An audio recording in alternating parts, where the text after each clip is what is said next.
Donc aujourd'hui, ce sera une grande introduction sur ce qu'est la prière et sur les différents personnages bibliques qui sont véritablement des hommes de prière, des femmes de prière, et qui ont pu obtenir par la prière ce qu'ils avaient demandé à Dieu. Vous savez que la prière, c'est quelque chose d'un peu, pour beaucoup de chrétiens, c'est quelque chose de très très compliqué. Je vais vous dire pourquoi, parce que beaucoup de chrétiens prient et ils ne reçoivent pas ce qu'ils demandent. Soit parce que ils n'ont pas persévéré jusqu'au bout, soit parce que ce qu'ils demandent n'est peut-être pas dans la volonté de Dieu, puisqu'il est écrit « Tout ce que vous demanderez dans ma volonté, vous le recevrez ». Donc il y a plusieurs choses qui peuvent se faire, et il est probable que beaucoup de chrétiens sont complètement découragés de la prière. On a constaté dans les églises que lorsque l'on va dans une réunion de prière, il y a en général très peu de monde. Lorsque vous avez une réunion où il y a un prophète qui passe ou une prophétesse qui passe, l'église se remplit rapidement. Et je me suis posé la question, mais c'est pas de la moquerie, vous savez pas du tout. Mais ça demande pourquoi. La question est pourquoi? Les gens, quand ils vont à l'église, à la réunion de prière, vous trouvez un centième peut-être de l'église. Il y a des églises où il y a 100 membres, à la réunion de prière, on n'a quasiment plus. Je me suis posé, mais pourquoi les gens ne vont-ils pas dans ces réunions? Mais qu'est-ce qui se passe? Pourquoi, quand il y a des prophètes, ils courent? Et en réalité, je pense que c'est parce que, en fait, quand ils prient, ils ne reçoivent pas ou ils n'arrivent pas à entendre ce que Dieu dit, à comprendre la parole de Dieu. Alors ils se disent, on va compenser, et puisque je n'y arrive pas, allons écouter le prophète ou la prophétesse qui va me dire en général une bonne chose. On espère c'est toujours des bonnes choses, parce que si vous dites quelque chose qui ne vous convient pas, ça peut tourner mal. Et donc les gens vont s'attacher au prophète qui, lui, normalement, dans le meilleur des cas, et utilisons le meilleur des cas, est quelqu'un qui entend et qui dit la vérité, même si c'est loin d'être toujours vrai. Mais enfin, les gens vont donc aller à la réunion écouter les prophètes, ou à la limite de temps à autre, oui, l'enseignement, s'il y en a un, ou la prédication du pasteur ou de la personne en question qui va prendre la parole ce dimanche. Mais la réunion de prière devient beaucoup plus compliquée. Autrement dit, il y a deux façons de prier. Il y a la prière individuelle, où moi je prie seul, et puis il y a la prière en couple, et qui est aussi quelque chose de très important, et nous allons voir comment fonctionne la Bible par rapport à la prière en couple. Et puis, il y a également la prière, je vais dire, qui est une prière commune, où nous nous rassemblons tous ensemble dans un même lieu pour prier. Cette prière est évidemment extrêmement efficace, puisque si cette prière est faite selon la volonté du Seigneur, il peut se produire les choses les plus invraisemblables et les plus extraordinaires qui ne se soient passées. Et nous avons l'exemple type de la prière en groupe. Et quand on parle d'un groupe, c'est vraiment fort, puisque le jour de Shavuot, donc de la Pentecôte, Shavuot, ils étaient tous ensemble dans le même lieu. Ils étaient 120, un peu comme 120. La traduction peut être un peu différente à ce niveau-là, mais on va dire qu'ils étaient 120, ce qui n'est pas par hasard. Ils auraient pu être 90 ou ils auraient pu être 132 ou je ne sais pas. Mais 120, c'est le code. Pour vous dire que c'est un rassemblement selon le cœur de Dieu, dans une totalité divine, pour un but complètement qui doit se terminer avec la volonté de Dieu. Ils sont donc 120 et ils prient. Ils sont tous d'un commun accord, et l'Esprit de Dieu parle, et il va se passer des choses le jour de Shavuot à Jérusalem, et ils vont remplacer Judas qui s'est suicidé par un autre. Enfin, il y a tout un enseignement là-dessus, et en finalité, ils vont recevoir, après le temps de prière, après le jour que Dieu a décidé, de recevoir le Saint-Esprit. Donc c'est quand même le fondement même de toute l'histoire, et l'exaucement de ce que le prophète avait annoncé. Et je leur donnerai un cœur nouveau et je mettrai mon esprit dans leur cœur, ils seront mon peuple et je serai leur Dieu. Enfin, c'est un jour absolument inimaginable. Et ce jour de Shavuot est unique dans toute l'histoire de l'humanité, même si par la suite il y a eu d'autres jours où le Saint-Esprit s'est déversé sur l'Église ou a renouvelé l'Église. Ce premier jour-là est absolument extraordinaire, et il est le fruit en finalité. Il est le fruit de la prière et de la persévérance jusqu'au moment où Dieu va accorder ce qu'il a promis. Donc, nous apprenons beaucoup de choses au niveau de la prière, c'est qu'il faut persévérer. Et puis au moment où Dieu a décidé, le jour que Dieu a décidé, parce qu'il y a un jour pour l'exaucement, pour la prière, en fait, il y a du temps qui peut passer. Ce sera le thème de mardi prochain, mais quand même, je donne juste un mot. On posait la question au Mashiach, Yeshua lui disait, mais jusqu'à quand faut-il prier? Écoute, ça fait déjà longtemps qu'on a commencé, mais en fait, ça ne fonctionne pas, ça ne vient pas. Et le Messie va leur répondre, priez jusqu'à ce que vous l'ayez vu s'accomplir. Donc voilà une phrase, mais c'est très très très important, mais très important cette phrase, jusqu'à ce que vous l'ayez vu s'accomplir.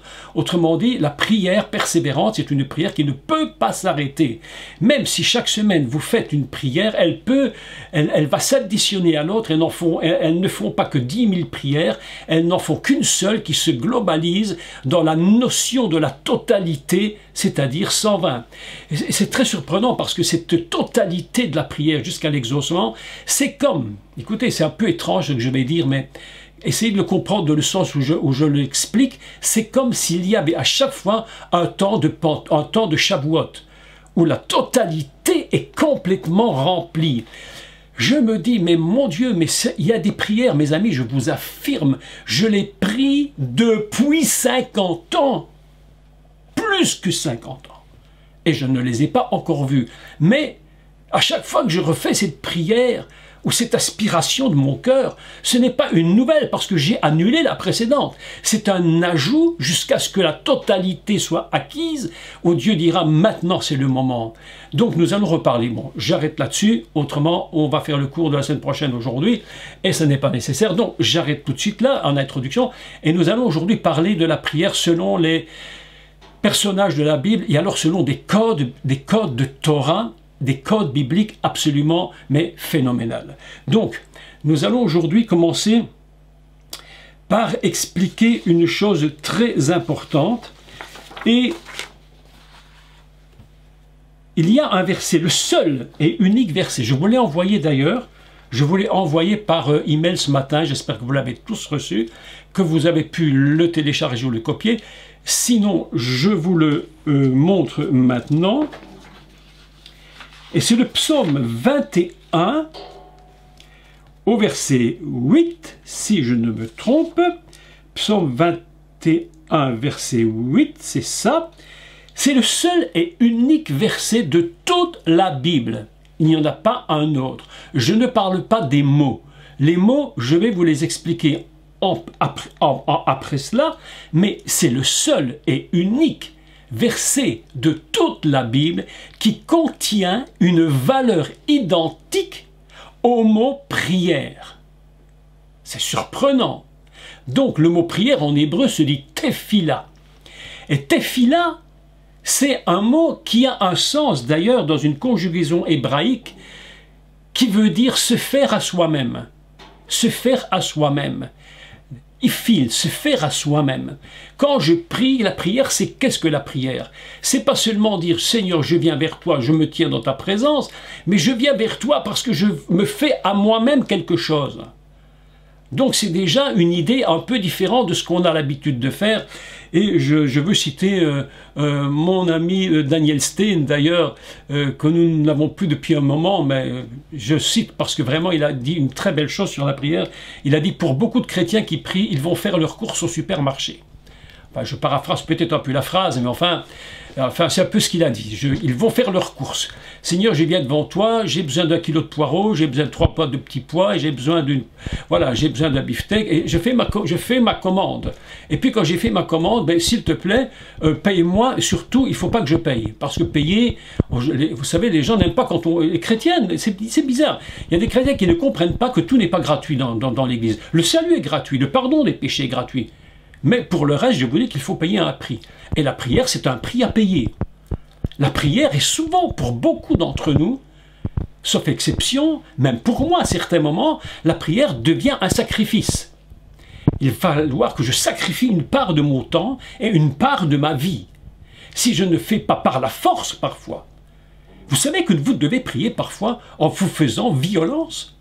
Mais je sais que vous le savez. Je sais que vous le savez.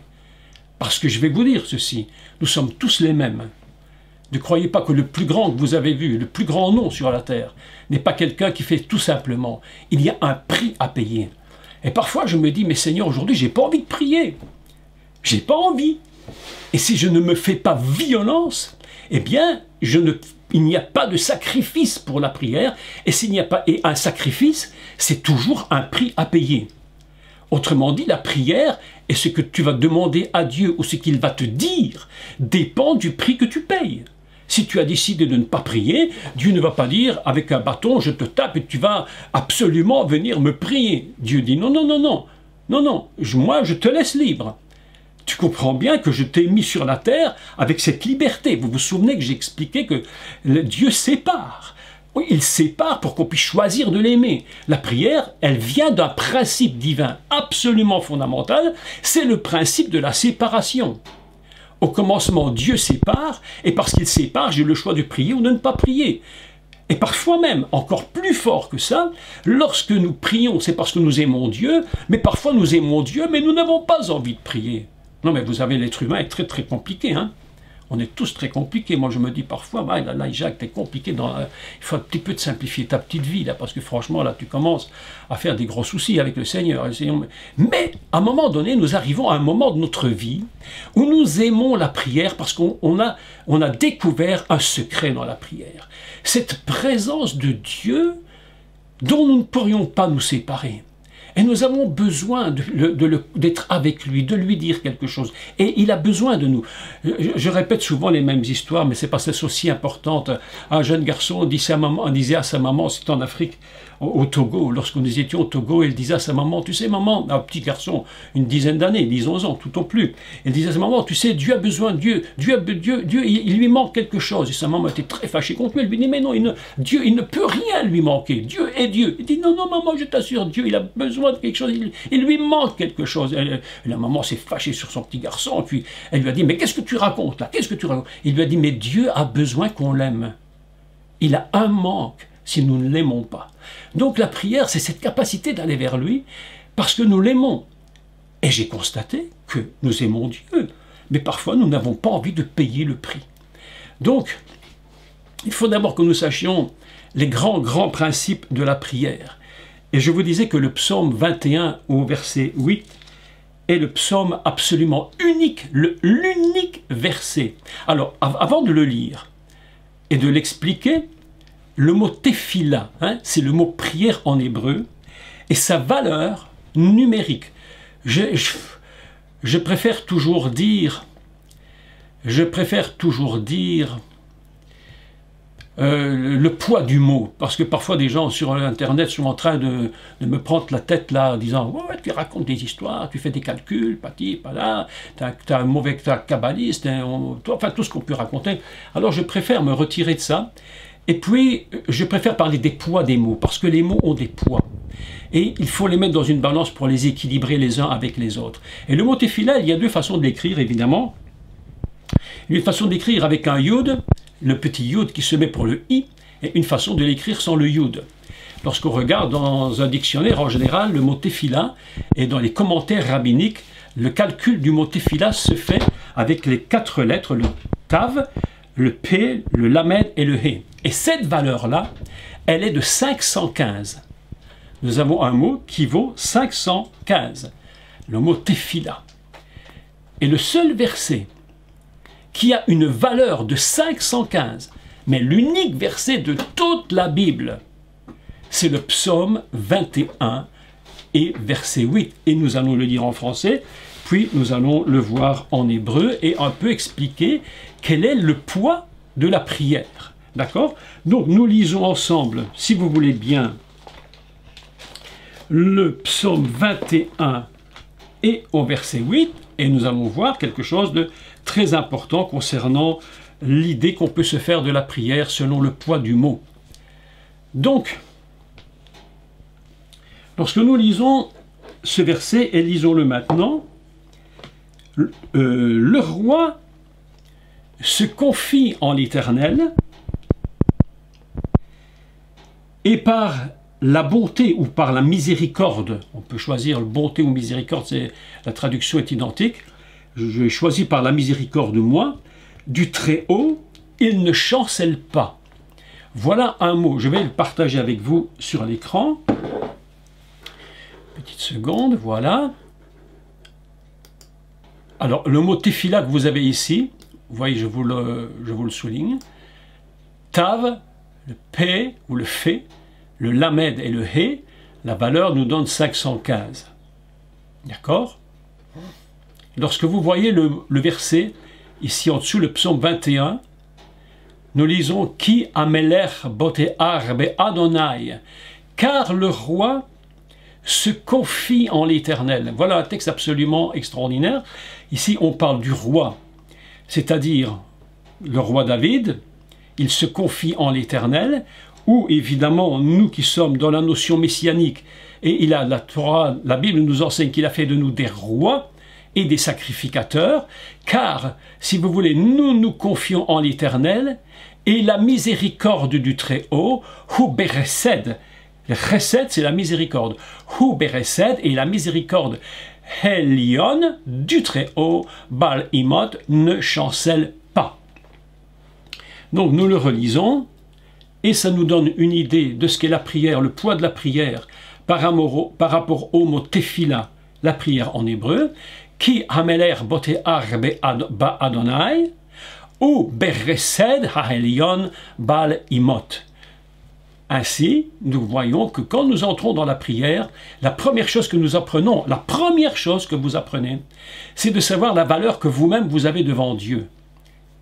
Nous, les enfants de Dieu, il nous considère non pas comme n'importe quoi, n'importe qui, nous avons une valeur aux yeux de Dieu, et cette valeur, c'est une fonction qu'on appelle le Meler, c'est-à-dire la royauté, nous nous tenons dans le Messie, et en étant en lui, nous avons cette notion, je fais de vous un royaume de sacrificateurs, j'ai fait un royaume de rois et de sacrificateurs, selon qu'il est écrit dans l'Apocalypse, et nous devons savoir, lorsque nous nous présentons devant Dieu, qui nous sommes. C'est pourquoi la Bible est très claire à ce sujet. Elle va dire ceci. Elle va dire que celui qui s'approche de Dieu, écoutez, le texte est très surprenant, il m'avait toujours beaucoup étonné, que celui qui s'approche de Dieu croit que Dieu existe. Mais je me dis, mais si tu t'approches de Dieu, automatiquement, le minimum que tu puisses faire, c'est que tu t'approches de lui. On ne s'approche pas de lui si tu ne crois pas que Dieu existe. Et pourtant, beaucoup de gens vont faire des prières, ils vont s'approcher, mais en réalité, ils ont en eux, ils n'ont même pas la conscience que Dieu est réellement vivant. C'est devenu quelque chose un peu, je dirais, qui est incrusté dans l'homme dès le départ, mais dont il n'a véritablement pas pris conscience. Et vous savez que, pour vous donner un exemple très surprenant, c'est qu'il y a des gens totalement incroyants, incrédules. Ils disent, moi je ne crois ni en Dieu ni en diable, mais quand les choses ne vont pas, ils disent, qu'est-ce que j'ai fait au bon Dieu? Alors, c'est tellement incroyable. Ils ne croient pas en Dieu, mais quand ça va mal, ils l'accusent. Mais ils disent qu'ils n'y croient pas. C'est pourquoi la Bible nous enseigne, qui améler, car le roi, ou c'est le roi, c'est que le roi, c'est-à-dire je sais qui je suis, parce que je sais qui je suis, j'ai la capacité et la volonté de m'approcher de lui. Ki hameler, botear. Botear, c'est se confier. Se confier, Bahadonai, en l'Éternel, parce que je sais qui je suis. C'est ça qui est surprenant. Si je ne sais pas qui je suis, comment pourrais-je m'approcher de lui et me confier en lui? Donc la première chose pour pouvoir se confier, c'est de savoir qui nous sommes. C'est le premier principe de ce qu'on appelle la tefila, c'est-à-dire la prière. Qu'est-ce que tefila? C'est d'abord savoir qui je suis, et savoir que parce que je sais qui je suis, je me confie dans le Seigneur et dans l'Éternel, et il dit Be Adonai, c'est-à-dire dans celui qui est au-dessus de tout, dont la valeur est l'éternité. Je ne m'approche pas dans la prière dans des choses purement terrestres. Je m'approche dans la prière dans ce qui est éternel. Beaucoup de chrétiens, beaucoup de croyants prient, et le problème qu'ils ont dans leur prière, c'est qu'ils prient toujours par rapport aux choses de la terre. Alors que la prière devrait être juste le contraire, nous devrions nous approcher d'abord des choses de l'éternité et du céleste. Vous voyez que l'introduction ici à la prière est très très très importante. Donc, Ki hameler, car le roi, Botear ba Adonai, il se confie dans l'Éternel et il va comprendre une chose. Il va comprendre que c'est grâce à l'amour de Dieu, à l'amour de l'Éternel, c'est pourquoi il est écrit ou beresed, Ou Chesed, le Chesed, c'est une des grandes qualités qui se trouve dans les 10 paroles qui sont dans les 10 qualités du Messie, que l'on retrouve dans ce qu'on appelle les 10 qualités de l'arbre de la vie. Eh bien, on appelle ça le Chesed, la miséricorde.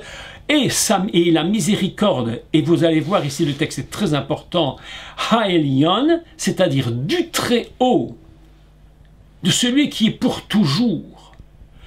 La miséricorde de ce qui se trouve là-haut.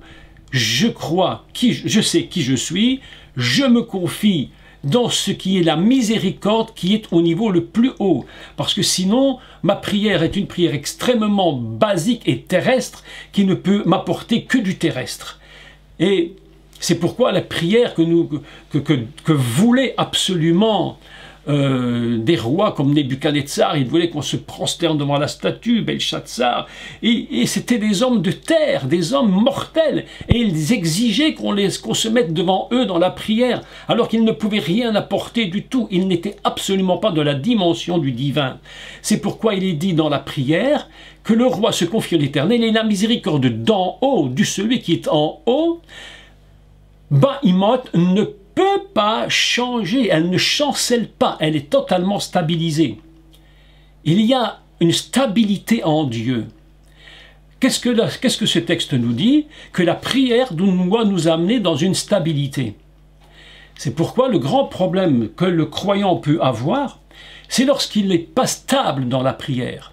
Je vais vous expliquer qu'est-ce que c'est qu'une stabilité. De même que Dieu ne chancelle pas, sa notion donc cette dimension de ne pas chanceler doit venir en nous afin que nous-mêmes nous ne chancelions plus dans la prière. Je vous donne un exemple. Il y a 1 milliard de prières sur la terre qui ont été faites, et quand je dis 1 milliard, je suis au bas mot, au très bas niveau. Il y a des milliards probablement de prières qui ont été faites et qui ont chancelé. Elles n'ont pas été connectées avec cette capacité divine de la stabilité, et les gens prient, et les gens prient, et les gens prient, et lorsqu'ils ont prié, lorsqu'ils sortent de la prière, en fait ils ont fait, comme je vous l'ai dit tout à l'heure, ils ont fait leur course, et puis lorsqu'ils sortent, ils ne sont pas du tout convaincus que ce qu'ils vont recevoir, ils vont le recevoir. Ils ne sont pas convaincus du tout que ce qu'ils ont demandé va s'accomplir. Et alors, par leur incrédulité, parce qu'ils sont en train de chanceler, la prière qu'ils ont faite va s'annuler. La seule prière qui ne s'annule pas et qui s'additionne l'une à l'autre, c'est quand tu pries, que tu crois, que tu n'as pas reçu, mais que tu continues de croire, tu recommences une prière, non pas parce que tu ne crois pas, mais simplement parce que tu persévères, et parce que tu persévères, tu rajoutes à ta prière, et cette prière, c'est une prière de stabilité, jusqu'au moment où tu vas voir la chose s'accomplir. Qu'est-ce qu'on peut déduire de la prière qui ne chancelle pas? C'est qu'en fait, la prière, c'est comme un bâtiment que vous mettez en place, vous y mettez les fondements. Les fondements, c'est quoi? C'est lorsque tu vas devant Dieu, tu touches cette notion divine de la stabilité éternelle, c'est ton fondement. Sur ce fondement, toi-même, tu te bâtis, et jour après jour, tes prières s'additionnent et ne se détruisent pas l'une l'autre. Donc tu es en train de bâtir, et au moment où la prière est totalement bâtie, et ça peut prendre parfois des années, des siècles parfois, les prophètes ont prié pendant des siècles, pour que le Messie vienne. Mais un jour il est venu. Pourquoi? Parce que le temps de la construction était suffisant. Donc on a une prière qui se bâtit. Et quand je parle de ça, je me rends bien compte combien nous avons parfois besoin d'apprendre comment bâtir une prière de foi. Comment se représenter tous les jours devant le Seigneur en lui disant « Seigneur, je n'ai pas douté de toi, mais je viens rajouter une brique à l'édifice. » De telle sorte que lorsque la prière sera complètement bâtie, je puisse en prendre complètement possession. C'est pourquoi le mot « tefila », tel qu'il est écrit avec ces 4 lettres, qui sont comme les 4 lettres du nom divin, et en plus cette tefila est absolument fantastique au niveau de la valeur numérique, de poids du mot étant de 515. Si vous regardez bien ce qui se produit dans le 515, quelque chose est absolument magnifique. Qu'est-ce que nous voyons? Eh bien, nous voyons qu'au milieu, il y a le A, donc Aleph, la notion du divin, C'est la valeur de un, de l'Éternel. Il est complètement un. C'est lui qui est le centre de la prière. Il faut que nous comprenions une chose, et nous ne sommes pas le centre de la prière. Nous ne sommes pas le centre de la prière.